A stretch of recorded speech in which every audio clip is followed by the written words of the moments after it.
Welcome back. You're watching On the Record with me, Shireen Bhan, and I'm in conversation with Morgan Stanley's Ridham Desai on their blue paper on why they believe this is going to be India's decade. You're also very bullish on the consumption story, Ridham, and you believe that we are going to see a significant, in fact, a seminal shift as far as discretionary spending is concerned. Build that case out for me a little bit.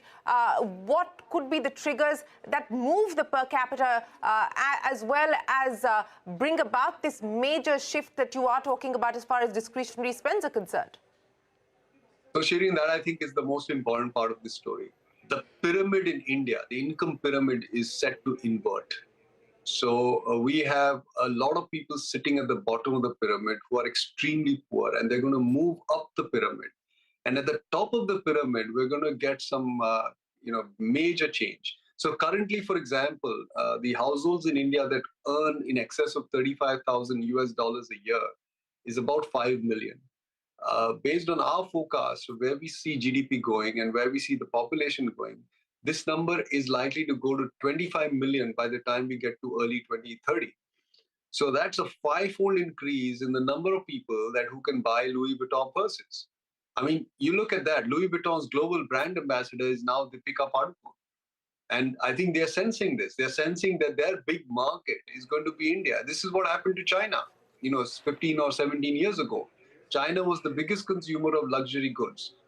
That's at the top end of the market. At the bottom end, as people rise out of that very low income levels, they suddenly find room to spend on everything that is not staple, which is, forget roti, kapda, makan. These are the three staple things. Even painting a home in India is discretionary. Sending your kids to school is discretionary. Buying a internet connection is discretionary. So a lot of that money will get spared up to do this. And this is basically the natural transition that's happening as we move from the $2,000 per capita to $5,000. And it's embedded in our GDP forecast. It's being driven by the fact that India is becoming the office to the world, is becoming the factory to the world, and is also being driven by the fact that energy consumption is set to rise. So all the factors that I mentioned earlier are driving this big consumption story. I think discretionary consumption will surprise on the upside in the coming 10 years. And a lot of subsectors will surprise us quite meaningfully because we've not seen that happen before.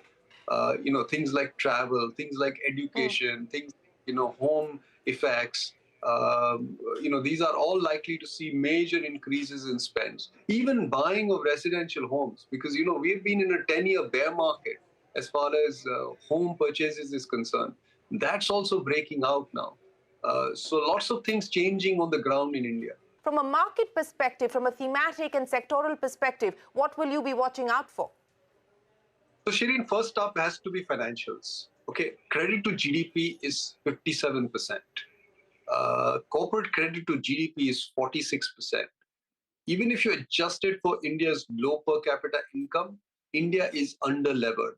It just doesn't have enough leverage on the balance sheet. And that's, I think, set to change. Oaken will allow greater credit dissemination. And, one of the headline views that we have in this report is that credit to GDP will go from 57 to 100. That will drive a 17% compounding of loan growth.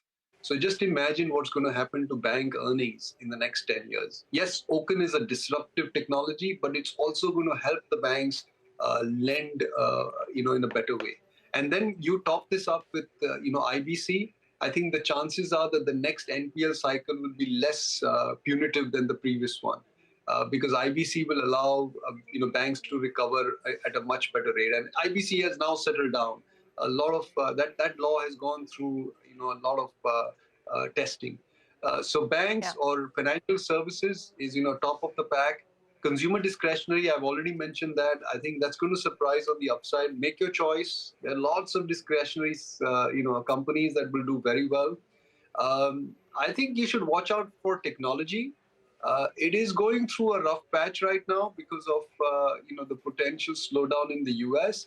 But I think digitalization that you mentioned is not just an India theme; it's a global theme.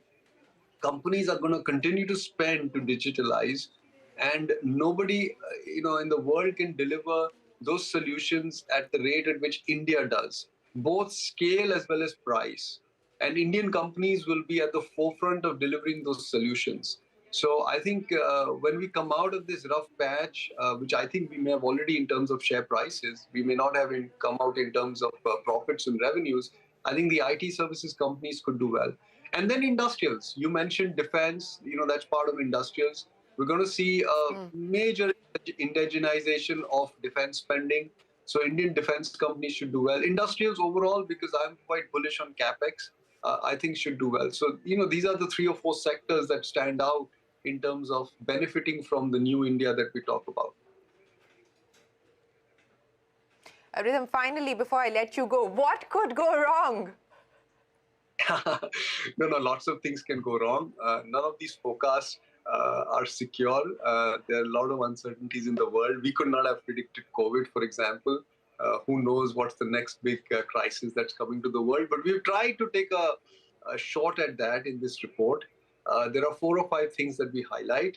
I think the first thing to bear in mind is that we have an election cycle coming up in a year and a half. I think that will be critical. It'll be important for the Indian electorate to, put in another majority government. Yes, coalition governments do their work, but it always becomes a bit of a struggle, and economic agendas kind of take a back seat.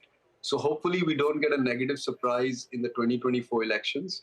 The second thing we need to watch out for is global growth. It does look very tentative. In fact, it's quite possible that India does not have the tailwind that China had when global growth was averaging much higher than it is today. So we will be in a sluggish global growth environment, but we will not be able to tolerate multi-quarter recession, for example. At the end of the day, India exports 20% of its GDP. It's not a small number. And even though we are gaining share, and we didn't touch upon this, but let me just highlight this to you. We think that India's share in global exports will double in the next decade. So we will be able to withstand some slowdown in global growth, but if it's a deep and broad recession, then it will create pain. Ridham Desai, always a pleasure. Many thanks for joining us here on the record to take us through why you believe that this is going to be India's decade for the taking, risks and caveats aside. But thanks very much. Always a pleasure speaking with you. Appreciate your time. That's it then on this edition of On the Record. From all of us here, goodbye. Many thanks for watching.